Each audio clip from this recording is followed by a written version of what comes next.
2 घंटे के लिए जो मैंने फ्रिज में रख दिए थे उसे मैं जो है मैदे में जो है ना मतलब अच्छी तरीके से जो है ना इसे मैं मिला रही हूँ।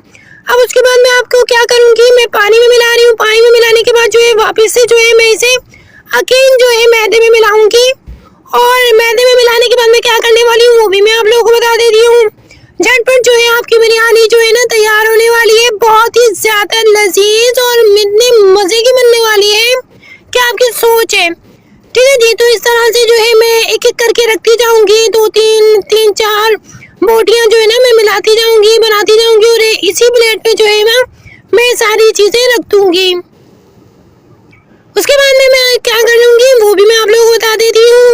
ये देखिए ये किस तरीके से मैं जो है ना मैरिनेट कर रही हूँ आराम से, मतलब मजे से, अच्छे से, खूबसूरती के तरीके से, ताकि जो है ना अच्छे तरीके से जो है ना